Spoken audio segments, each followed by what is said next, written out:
We would now like to take your mind to another place. If there is anything in your hands, please place it on the ground next to you.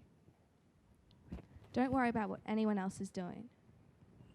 If you have the courage to close your eyes, please do so now. If not, just place your hand over your eyes or look down. Place your hand upwards on your knee. Someone is coming around to give you a river rock.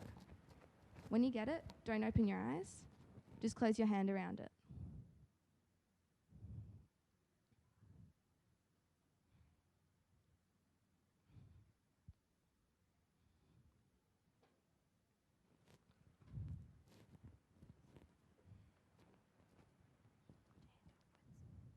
Feel the texture of the rock in your hand.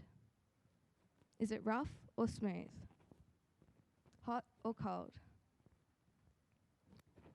How many people have held this stone in their hand? Is it trying to tell you something? See if you can try and guess what colour it is without looking. It may not be one colour. It may be streaked or dotted. Where do you think this stone came from?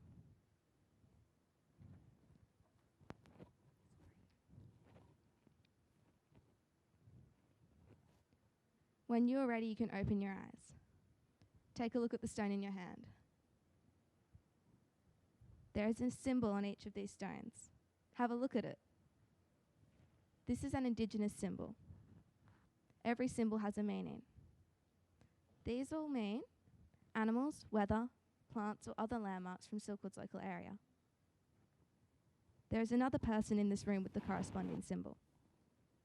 Silently stand up and using non-verbal actions, try and find them.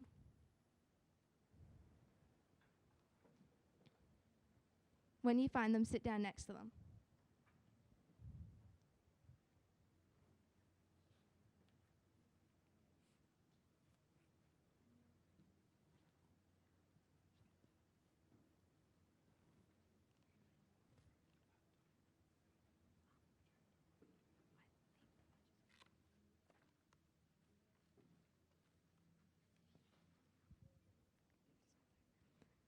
If you don't have a stone, there may still be another person standing up whose stone corresponds with yours.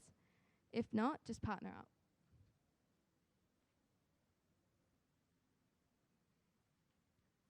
Take a look at the person next to you. They will be your partner for the next activity.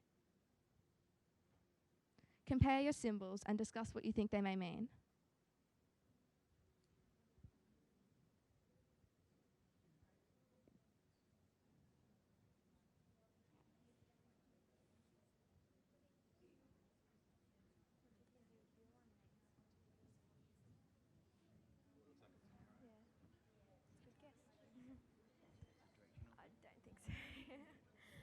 I think the water ones are more like flowy. Yeah, because they're quite sharp. Your task throughout this workshop will be to try and find out what this symbol means. Remember what the symbol looks like and then put it back in the bucket as it comes around.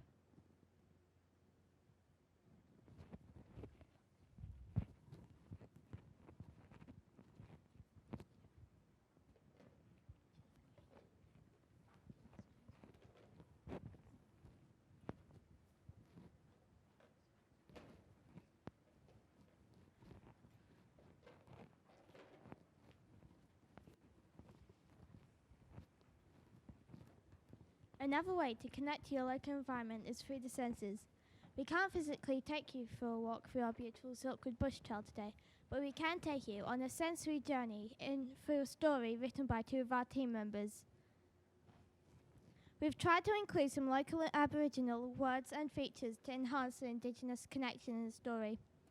Storytelling is a social activity in which people can come together to creatively share wisdom, knowledge, and life experiences. For this story, you'll be working with a buddy. Partner A will be blindfolded and Partner B will be providing the sensory stimulus for the story. Now we would all like you to come down to the floor and sit at a plate. Can I just ask you that the person being blindfolded will have to sit on the inside of the circle, please?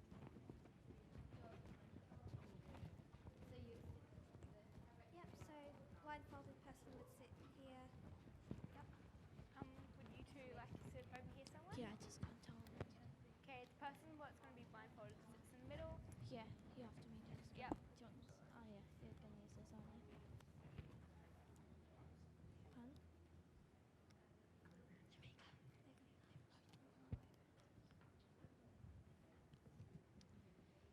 Two of our team members will be demonstrating at the front here, so if you ever get lost in a story, you can always look to them and see what they're doing.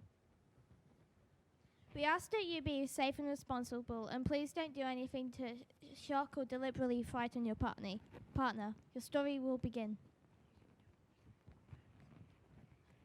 On a beautiful spring day, you go out for your daily wander through the Silkwood Bush Trail towards the riparian corridor of the creek.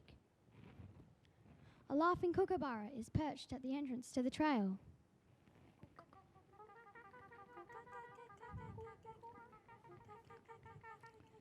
As you walk along the gently winding path, you can hear twigs cracking under your feet.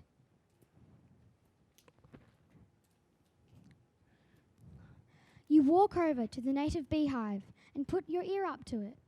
You hear the soft buzzing of life inside and dream about what it would be like living like a bee. Kupai.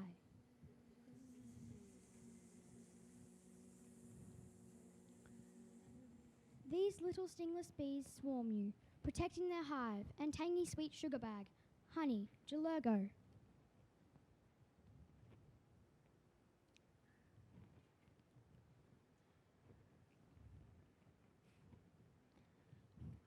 These tiny insects are responsible for pollinating many of the native pea flowers you spy along the path. You go past the hive and walk towards the she oak tree, where the glossy black cockatoos eat. The she oak leaves have branchlets that look and feel like pine needles, but they are flowering plants.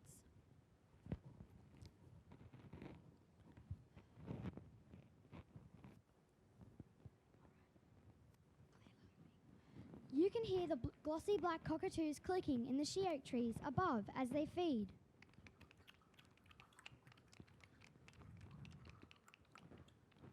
You reach from under the tree and pick up a she oak seed and feel its texture.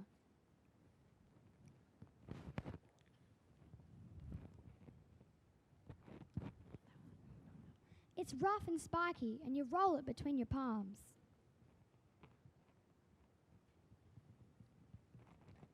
You place it back on the ground and pick up a chewed ort the cockatoo, Nayabil, has eaten, and feel its texture.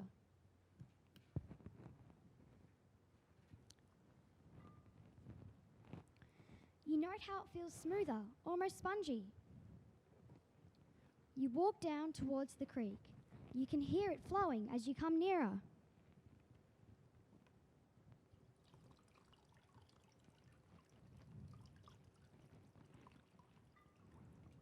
You cross through the creek mat rushes, and the wet lamandra, longifolia, brush past your legs.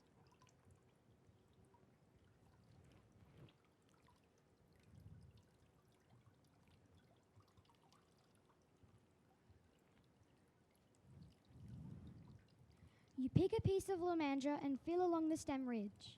How are these mat rushes used in everyday Aboriginal life?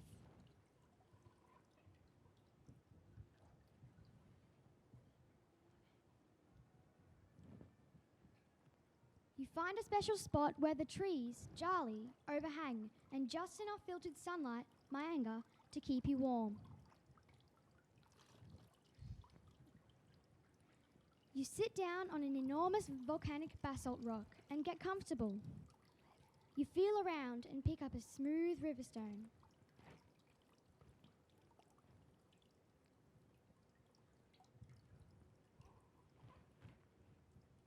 Indigenous Australians have used message stones in daily life for thousands of years.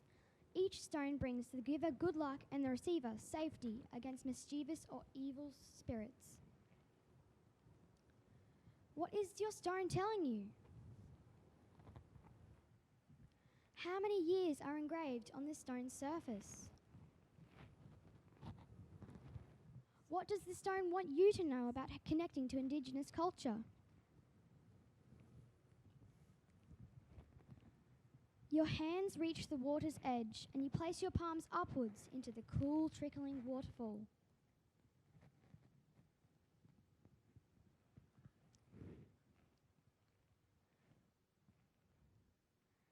A cool mist spray from the waterfall hits your face.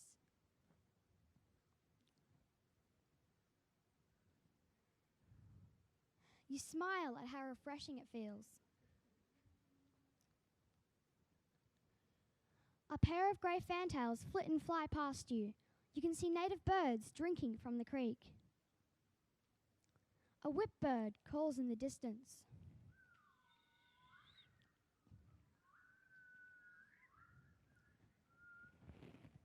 You feel at peace and relaxed as the spring breeze rustles through your hair.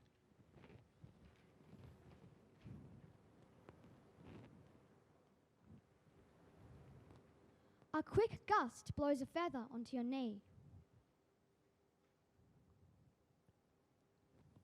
You pick it up and feel the texture, recognizing the red, black, and yellow colours of the glossy black cockatoo. You feel proud that this endangered species has found a home in the Silkwood bush. After you finish down at the creek, you walk back along the trail, pondering how the Indigenous people use these plants in their everyday life. You stop at paperbark Melaleuca tree.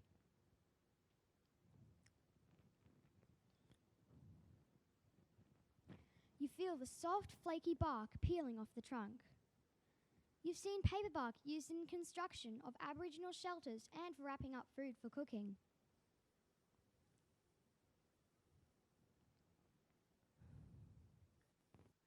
As you step forward, a eucalyptus branch brushes across your forehead.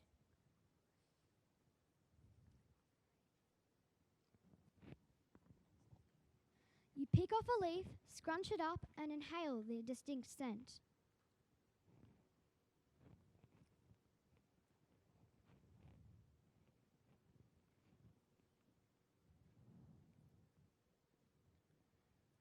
You finish off walking alongside the wildlife corridor in silence and feel gratitude for the sensory experience spending time in nature reveals. There's much to learn from native wildlife around waterways and using power of observation to become more aware. Indigenous people have a deep understanding of nature and its elements. Everything is interconnected. A final question lingers. How can you connect to your natural environment and local Indigenous knowledge?